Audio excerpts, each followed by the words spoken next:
بررسی میکنیم مارکت طلا رو، طلای آب شده، طلای گرم 18 ایار و سکه. اول از طلای آب شده شروع کنیم. همطور که ملاحظه میکنید در تایم هفتگی، همطور که در تحلیل قبلا گفتیم، تحت تاثیر الگوی انگلافینگ یک سیگنال فروش الگوی شمعی صادر شد و قیمت الان حمایت تنکانسن از دست داده و در نزدیکی کیجونسن. یک واگرایی معمولی منفی هم در قیمت داشتیم که همین در تایم هفتی باعث کاهش قیمت شده و هنوز علائم برگشتی در این تایم به چشم نمیخوره.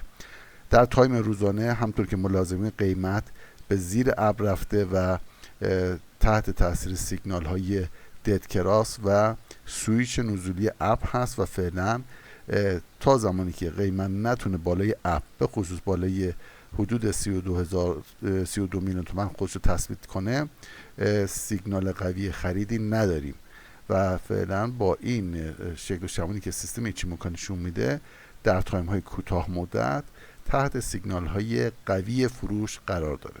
حمایت و مقاومت رو بررسی میکنیم. در تحلیل قبل گفتیم که یک سطح حمایتی قوی در 27 میلیون 120 تا 27 میلیون 300 وجود داره که قیمت به حوالی اون رسیده و هنوز اینجا رو تاچ نکرده.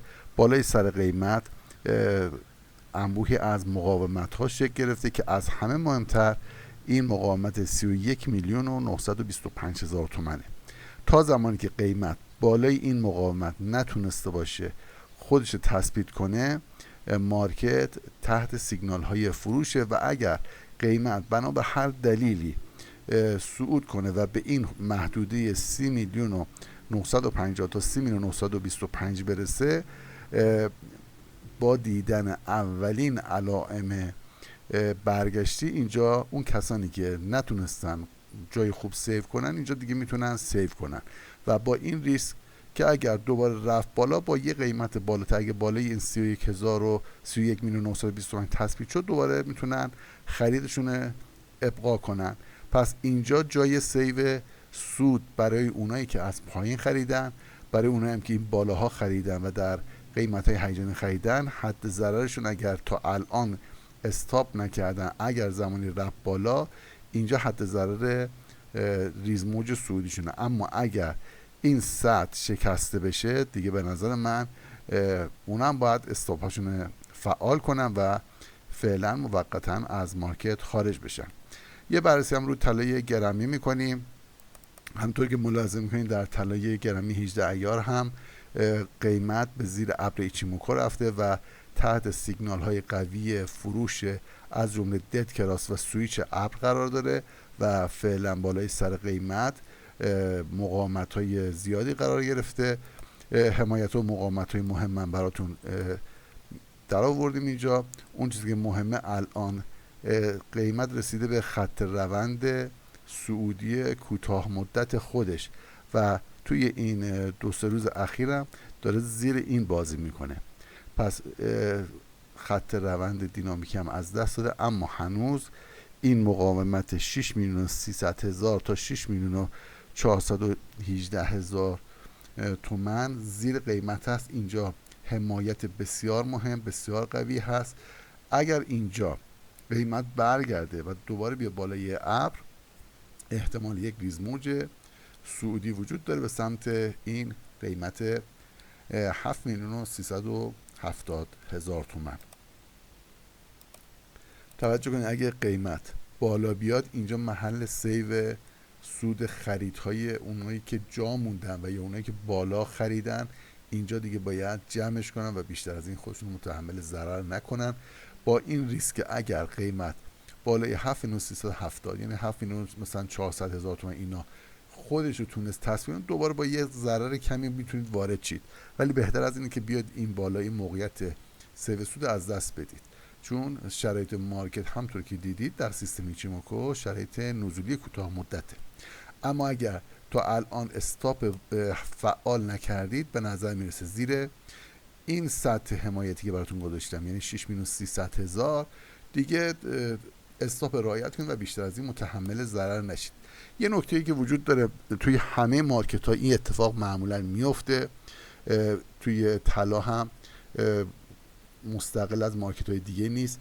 دوستان توجه کنید، اگر مارکتی وارد اصلاح بشه زمان اصلاح طولانی تره، زمان اصلاح هم طولانی تره، هم ریزموج های بیشتری داره. پس اینکه فکر کنید که مثلا با 1-2 هفته اصلاح تموم شد و رفت پی کارش، این یک تصور غلطه. به هر حال اون چیزی که ما توی الیوت میدونیم اینه که زمانهای اصلاح معمولا طولانی تر و بیشتر از اون موج ایمپالسه. یعنی شما فرض کنید در همین سیستم ایچیموکو که حالا اینجا چارتشو داریم، دقت کنید در حرکتی که صعود کرده، همین موج آخرش شما ببینید، ما تو 3 هفته به این سقف رسیدیم، الان 4 هفته است هنوز این 3 تا کندل پوشونده. پس این یعنی اصلاح طولانی تر شده و به همین دلیل شما نباید فکر کنید که مثلا با 1 هفته 2 هفته اصلاح کارتون شد. ممکنه قیمت حتی بالا هم برگرده، ولی این که برگرده و یک موج جدید شروع بشه، این یکم دور از ذهنه و ممکنه دوباره شکل و شمایل‌های مختلفی از حالتهای اصلاح الیوتی بگیره، از جمله اصلاح مسطح، از جمله اصلاح مثلث و چیزهای دیگه که فعلا حالا زود راجعش بحث کنیم. پس اینکه شما سرمایه‌تون رو بخوابونید در یک بازاری که وارد اصلاح شده به نظر زیاد منطقی نمیاد. حتی اونایی که میگن اینقدر درصد از سبدتون بذارید برای طلا و فلان، این حرفا برای ریسک سیستماتیک و اینا، البته این نظر شخصی منه، این زیاد لزومی نداره، چون اگه قرار باشه مارکت دوباره حرکت کنه، خب شما میتونید وارد بشید، مجددا دوباره وارد بشید و با یه چند درصد بالاتر سوار موج بشید. اما اگر بخواید سرمایه‌تون حتی مثلا 20 درصد 30 درصد بخوابونید، ممکنه این اصلاح حتی 1 سال هم طول بکشه یا 6 ماه هم طول بکشه و 6 ماه پولتون بی ارزش میشه. خب این کلیاتی بود که گفتم. راجع به سکه هم صحبت کنیم. سکه هم طور که ملاحظه میکنید قیمت در تایم دیلی به زیر ابر رفته. اینجا یک سیگنال دد کراس داریم و یک سویچ ابر هم، سویچ نزولی ابر هم شکل گرفته. پس بنابراین سکه هم در روند نزولی افتاده و این به این معنی نیست که حالا دیگه تموم شد. ملاحظه کنید اینجا ما از پرایس اکشنی یک سطح عرضه و تقاضا داشتیم و فعلا قیمت به این سطح عرضه و تقاضا رسیده. اگر این سطح هم از دست بده، قیمت مسلما به سمت اهداف پایین‌تر میره. هرچند که شما حالا میدونید که سکه‌های بانکی که ثبت نام کردن با اون زمان تأخیراتی که به دستتون میرسه، همین حدودایی که الان قیمت شکل گرفته. اما اون کسانی که در سالهای قبل ثبت نام سکه کردن، به خصوص من یادم سال مثلا فکر کنم 80 و 89 اونها بود، موقع هم که بهمنی بود سکه ثبت نام میکردن، اون موقعی که میخواستن تحویل، حتی سکه به قیمت اون ثبت نام رسیده بود. یعنی زیاد روی اینها حساب نکنید و بهتره با چارت جلو برید. چارت به شما هرچی گفت با اون انجام بدید. در صورت فعلا مارکت سکه هم وارد اصلاح شده.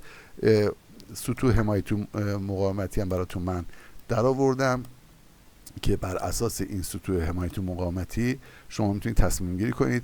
اولا از دید قیمت یک سطح حمایتی بسیار قوی در قیمت 62 میلیون و 170 هزار تومان تا 65 میلیون و 990 هزار، یعنی 66 میلیون تومان هست که این خود 66 میلیون تومان خیلی قوی تره و یک تراز مهم حمایتیه. الان قیمت همطور که گفتم به این آخرین کف رسیده، هنوز موفق به شکستش نشده و روی این سطح حمایتی متوقف شده. سطح حمایتی که یک سطح عرضه و تقاضایی پرایس اکشنی هم هست. اگر قیمت بالا بیاد، توجه کنید، اگر قیمت بالا بیاد در حدود 76 میلیون 240 هزار تومان تا 76 میلیون 800 هزار تومان، ما یک سطح مقاومتی قوی داریم که اینجا میتونه جلوی قیمت بگیره. اگر اینجا اومد و علائم به برگشتش شکل گرفت، شما باید سیو سود خریدهای قبلتون که مثلا اینجا خریدید بکنید، یا که اگر ضرری کردید و بالاتر خریدید، اینجا میتونید با ضرر کمتر خارج بشید. اما اگر قیمت بالای این سطح بتون خوش تثبیت کنه، ممکنه تا 83 میلیون و 200 هزار تومان هم بالا بره. پس این سطوح حمایت و مقاومتی در نظر بگیرید. برای خرید به نظر میرسه در این محدوده اگر زمانی قیمت به حدود کانال 60 رفت در حدود 66,000 تومان، این حدودا ریسکش کمتره برای خرید و برای خریدهای بلند مدتی، چون فعلا به نظر ما مارکت در یک حرکت اصلاحیه و ممکنه پایین بیاد و دوباره بالا بره و دوباره از اونجا قیمت بیاد پایین و شکل‌های مختلف اصلاحی الیوتی بگیره. کلیت مارکت یه جمع‌بندی کنیم در مارکت طلای داخل، چه سکه باشه، چه طلای آب شده که حرفه‌ای‌ها کار میکنن و چه طلای گرمی که معمولا خانه‌دارها با اون سر کار دارن. مارکت در تایم های کوتاه مدت وارد اصلاح شده، اما در تایم های بلند مدت هنوز امیدی به حرکت هست. توجه این تایم های بلند مدت برای کسانی که بخوان سرمایه‌شون بخوابونن مهمه. حالا شما دیگه خودتون تصمیم میگیرید مثلا 6-7 ماه یا حتی 1 سال در همین قیمت ها نوسان قیمتی داشته باشین، براتون مشکلی نداره، میتونید روی بلند مدت حساب کنید. ولی به نظر من میرسه که با همین تایم دیلی جلو برید. اگر سیگنال های خرید تایم دیلی مجددا صادر شد اون وقت وارد شید. الان چه سود چه ضرر بهتره که تصمیم گیریتون بر این باشه، استراتژیتون بر این باشه که در جاهای مناسب حد ضرراتون رو فعال کنید، یا اگه بالا رفت در جاهای مناسب همونطور که گفتم فروشاتون رو انجام بدید. امیدوارم تحلیل مورد پسندتون قرار بگیره و راهنمای راهتون باشه. موفق باشید.